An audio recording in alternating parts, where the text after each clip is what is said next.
এতগুলো মানুষ মরল এবং এমন একটা বিচার হলো যেই বিচারে আদালতে আদতে কারোই কোনো শাস্তি হবে না, অথবা এটাকে শাস্তি বলা যায় না। আপনারা বলতে পারেন কিভাবে?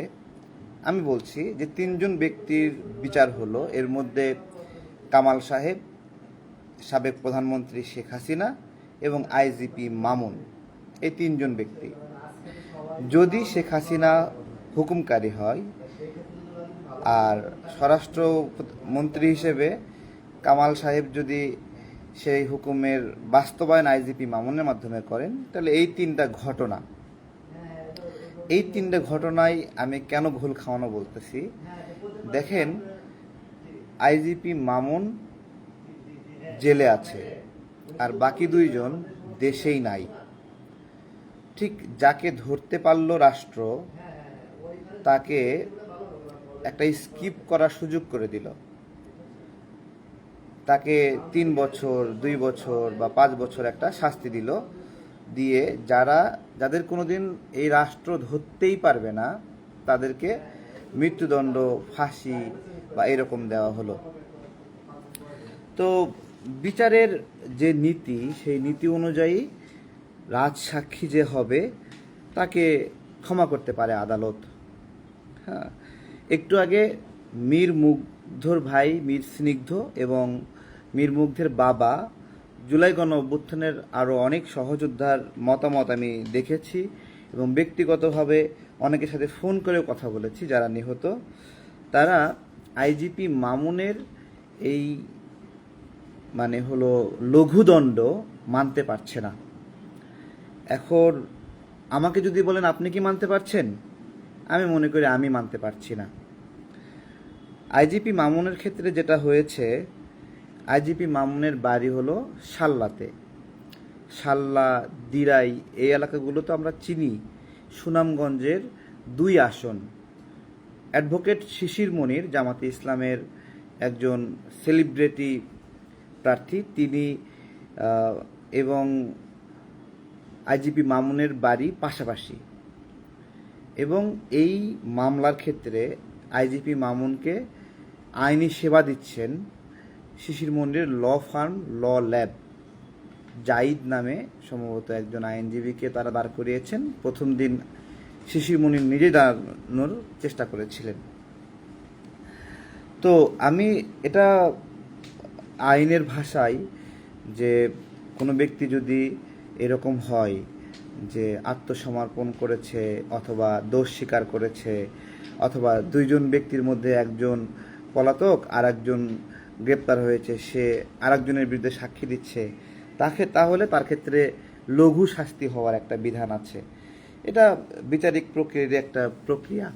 আমার বাংলাদেশের নাগরিকদেরকে একটা কথা বলি যে এই বাংলাদেশের জুলাই গণ অভ্যুত্থানে যেই ঘটনাটা ঘটেছে, রাজনৈতিক প্রতিপক্ষ বা নাগরিকদেরকে দমন করার ক্ষেত্রে শেখ হাসিনা যে প্রক্রিয়া বেছে নিয়েছে, যত ভিডিও আছে, যত ছবি আছে, এই ভিডিওগুলো থাকার পরেও আপনাদের কি মনে হয় যে এখানে আইজিপি মামুনের রাজসাক্ষী হওয়ার প্রয়োজন আছে? বা সে যদি সাক্ষী নাও দিত বা তাকেই পাওয়া যায় নাই, ধরেন সেও শেখ হাসিনা যেরকম ভারতে, কামাল সাহেব যেরকম ভারতে, সেও ওই রকম ভারতে আছে, তো সেও যদি ভারতে থাকতো, আমার প্রশ্ন যেখানে, তাকেও তাহলে তখন কি রাজসাক্ষীর প্রয়োজন হতো? এটা হলো আমার প্রশ্ন। যে অজুহাতটা দাঁড় করিয়েছে, আমার কাছে যেটা মনে হয়েছে যে, বা একটা ল ফার্ম তো কাউকে মারার জন্য আইন সেবা দেয় না। যে শিশির মন্দিরের ল ল্যাবের কাছে যে আইজিপি মামুনের পরিবার গেছে, এই যে কোটি কোটি টাকা দিয়েছে, তারা কি বাঁচার জন্য গেছে নাকি মরার জন্য গেছে? এটা হলো আমার প্রশ্ন। বাঁচার জন্য গেছে না মরার জন্য গেছে? তাহলে সেই টাকাগুলো যে নিছে, সেই টাকাগুলোর বিনিময়ে বাঁচাবে নাকি মারবে? এটা হলো প্রশ্ন। তো সেটাই হলো মীর মুগ্ধের বাবা মীর স্নিগ্ধ, তারা এই রায়কে তারা প্রত্যাখ্যান করেছে। এবার আসেন যে আমিও কেন প্রত্যাখ্যান করছি। ঠিক আছে, ইসলামের শরীয়তের একটা আইন আছে যে কোনো ব্যক্তিকে হত্যা করলে তার পরিবারের লোকরা মানে সেই ব্যক্তিকে হত্যা করতে পারবে, অথবা রাষ্ট্র সেই হত্যা বাস্তবায়ন করতে পারবে। হ্যাঁ, এবং গত কিছুদিন আগে সৌদি আরবে আমাদের একজন গৃহকর্মী নিহত হয় এবং বাবা এবং সন্তান মিলে ধর্ষণ করে সেই গৃহকর্মীকে এবং হত্যা করে। তো সৌদি গভর্নমেন্ট ওই পরিবারকে ফেভার দিয়েছিল, আপনারা কি এই পরিবার আপনাদের মাকে হত্যা করেছে তার কি বিচার চান, আপনারা কি তার জীবনের মূল্য চান, যে এইরকমভাবে 10 কোটি টাকা 20 কোটি টাকা দিলে তাকে ছেড়ে দেওয়া হবে এরকম, বা ক্ষতিপূরণ চান, নাকি তাদের মৃত্যুদণ্ডই চান? তখন তারা বলে আমরা মৃত্যুদণ্ডই চাই। সেই প্রেক্ষিতে সেই পরিবারকে কিন্তু সেই পরিবার কোনো লোভের কারণে ক্ষতিপূরণ নেয়নি এবং সেই খুনি সৌদি মানে আশ্রয়দাতা এবং তার সন্তানকে সৌদি গভর্নমেন্ট তাদেরকে মৃত্যুদণ্ড কার্যকর করে। ঠিক আছে, তো এইখানেও আমার অবজারভেশন যে এই যে বিচারটা হলো, এই বিচারের মধ্য দিয়ে এই জুলাই গণঅভ্যুত্থানের গুরুত্বপূর্ণ প্রধান তিন আসামিকেই খালাস দেওয়া হলো। এটা হলো আমার পর্যবেক্ষণ। কারণ এই বাংলাদেশে শেখ হাসিনা সরকার যদি যেভাবে এখান থেকে চলে গেছে, ভারতে চলে গেল, আমাদের এখানের সেনাবাহিনীর হেলিকপ্টার বা র্যাবের হেলিকপ্টার বা আইন শৃঙ্খলা রক্ষাকারী বাহিনীর হেলিকপ্টার তাকে সেখানে আগায় দিয়ে আসলো, সামগ্রিকভাবে যে পট পরিবর্তন এখানে ছিল, আমার অবজারভেশন হলো শেখ হাসিনা এই বাংলাদেশে আর কোনোদিন আসবেন না। কোনোদিন আসবেন না মানে কোনোদিন আসবেন না। এবং তিনি যদি মারাও যান, তার লাশও এই বাংলাদেশে আসার বিষয়ে উনি বলবেন না। হ্যাঁ, যে আমার লাশটাও বাংলাদেশে যাক, সেটা উনি চাইবেন না। এমনকি আগামীকাল থেকে যদি আওয়ামী লীগ সব কিছু দখল করে নেয়, হ্যাঁ, তারপরেও শেখ হাসিনা বাংলাদেশে আসবেন না। কেন আসবেন না আমি একটা স্মৃতিচারণ করি। যখন শেখ পরিবারের সমস্ত মানুষকে হত্যা করা হলো, সেই সময় যারা ক্ষমতা নিয়েছিল তারা কিন্তু আওয়ামী লীগের লোক। সেটা মোস্তাক বলেন, তার পরবর্তী যারা দায়িত্ব নিয়েছিল ধাপে ধাপে, তার প্রত্যেকেই আওয়ামী লীগের ছিল। এবং আওয়ামী লীগের যে এই সময়ের লোকেরা তারা বিদ্রোহ না করে ওই সরকারের অংশীদার হয়েছে। এবং শেখ মুজিবুর রহমানকে হত্যার জন্য যে ইনডেমনিটি আইন, সেই ইনডেমনিটি আইন এটা আওয়ামী লীগের লোকেরা মনে করে যে এটা মনে হয় শহীদ প্রেসিডেন্ট জিয়াউর রহমান এই ইনডেমনিটি আইন পাশ করেছিল।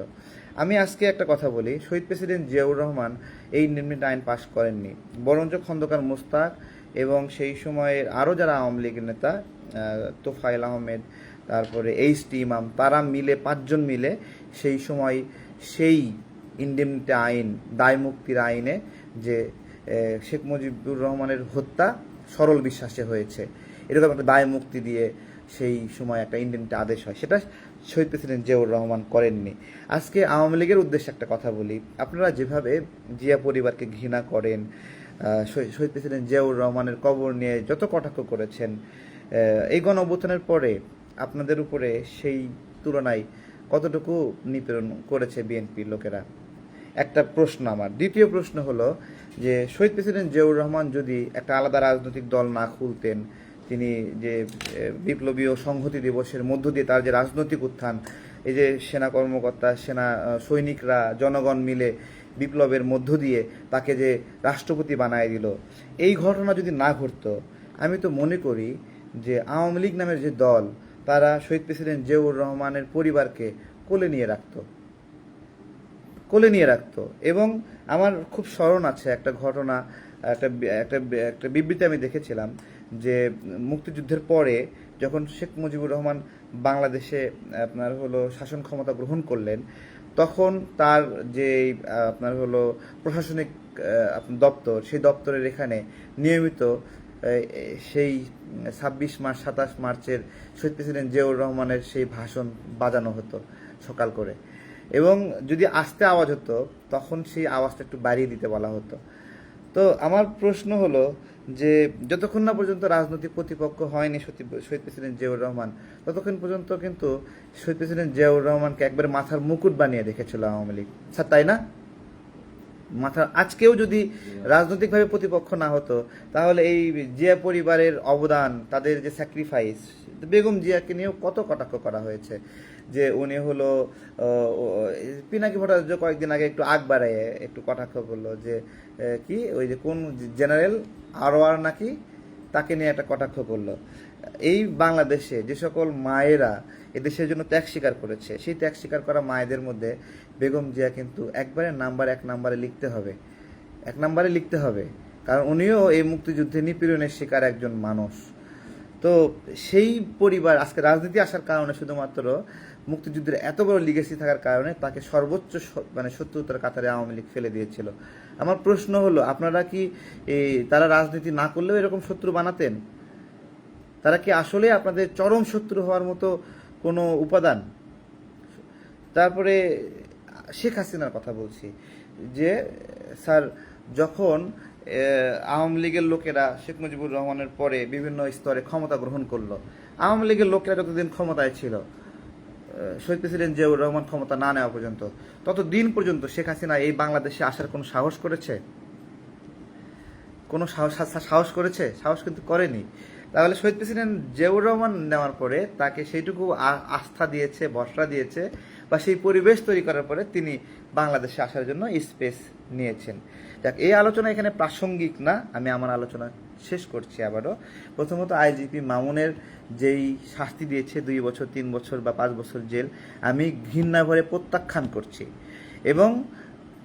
এবং জামাতে ইসলাম এইটা তাদের নির্বাচনী ব্যয়ের জন্য এই শিশির মনিরকে দিয়ে এই কাজটি করেছেন। তার কাছে যে হাজার হাজার কোটি টাকা ছিল, এই টাকাটা বড় অঙ্কের একটা অ্যামাউন্ট। আমি আজকে একটা স্মৃতিচারণ করতে চাই। একজন গুম হওয়া পরিবারের আপনার হলো দ্বিতীয় স্ত্রী আমার এখানে এসেছিলেন।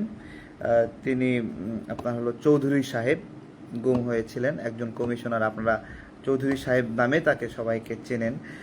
তো তিনি শুধু এই গুম হওয়া তার স্বামীর সঙ্গে কথা বলার জন্য 35 লক্ষ টাকা মুন্নি সাহার পরিবারকে দিয়েছিলেন, এবং তারা ফোনে কথা বলেই দিয়েছিল।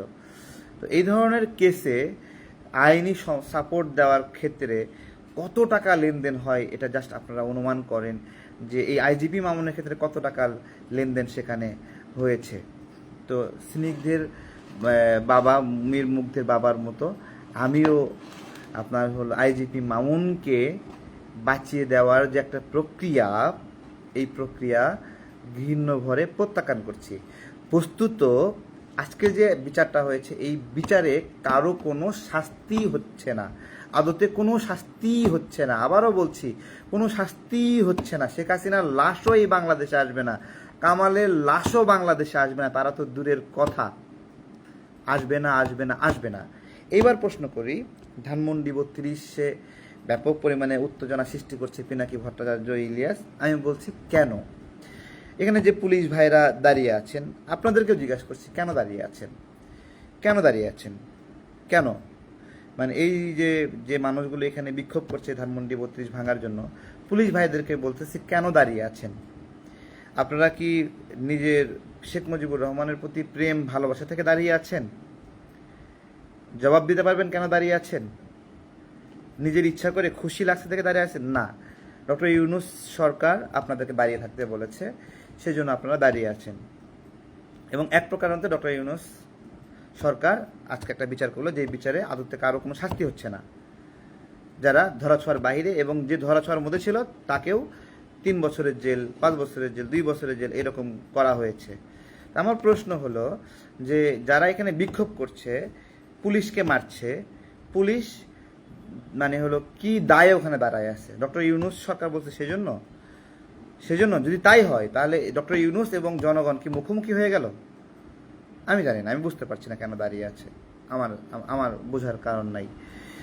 যেই আসামিটা ধরা আছে, 3 জন ব্যক্তির কথা বলবো, 3 জন ব্যক্তির মধ্যে আমি একজন ব্যক্তি। লাইভটা শেয়ার করে দেন। এই আলোচনাগুলো অনেকের গাজালা পড়া করছে, বিশেষত জামাতের লোকদের গাজালা পড়া করছে, কারণ তারাই বিচারে খুবই সম্পৃক্ত এবং তারা 3 জন ব্যক্তিকে বাঁচানোর উপায় বের করে দিয়েছে। ঠিক আছে, 3 জন ব্যক্তি, ধরুন আমি জুলাই গণঅভ্যুত্থানে গুলিবিদ্ধ একজন মানুষ, আমি রিমান্ডের শিকার হয়েছি এবং আমাকে প্রায় 22 বারের মতো ইলেকট্রিক শক দেওয়া হয়েছে, এবং সর্বশেষ 15 দিনের রিমান্ড আমার নামে ঘোষণা করা হয়েছিল। এর আগে 18 সালে একবার গুম হয়েছি, এরপরে 2020 সালে একবার গুম হলাম, 2018 সালে 14ই মার্চে একবার গ্রেপ্তার হয়েছিলাম, 2022 সালে একজন ম্যাজিস্ট্রেট আমাকে আপনার হলো প্রবাসী কল্যাণ ও কর্মসংস্থান মন্ত্রণালয়ে আটকায় রেখে তার র্যাব দিয়ে, সেনাবাহিনীর লোক দিয়ে, পুলিশ দিয়ে আমাকে সেখানে মারপিট করে। এই আমার ক্ষুদ্র রাজনৈতিক জীবনে হালকা পাতলা নিপীড়নের শিকার। 3বার দোকান ভেঙেছে, শ্বশুরের প্রায় 60-70 লক্ষ টাকার দোকান বুলডোজার দিয়ে ঘুরিয়ে দিয়েছে। তো আমি এই একটা ক্ষতিগ্রস্ত মানুষ। আমার এই ক্ষতিটা আপনার হলো রাজনৈতিক প্রতিপক্ষ হিসেবে শেখ হাসিনার সরকার, শেখ হাসিনা করেছে। ঠিক আছে, কেন করেছে? আমি শেখ হাসিনাকে বকা দেই, গালি দেই, সেই কারণে শেখ হাসিনা এটা আমার করেছে। আমার প্রশ্নটা অন্য জায়গায়। আমার প্রশ্নটা হলো যে ধরুন আপনি একজন র্যাবের ডিজি, আমি শেখ হাসিনাকে গালি দিয়েছি বলে বা শেখ হাসিনার সমালোচনা করেছি, তার অনেকগুলো দুর্নীতি তুলে ধরেছি দেখে শেখ হাসিনা আমাকে মারতে চায়, কাটতে চায় বিভিন্নভাবে। আপনি র্যাবের ডিজি, আপনি চাকরি করেন জনগণের, আপনি শেখ হাসিনার আদেশে আমার এই দাগটা ভেঙে দিলেন। ঠিক আছে, শেখ হাসিনার প্রতি আমার রাগ আছে, আমার প্রতি শেখ হাসিনার রাগ আছে, ক্ষোভ আছে, শেখ হাসিনা আমাকে মারবে, কাটবে।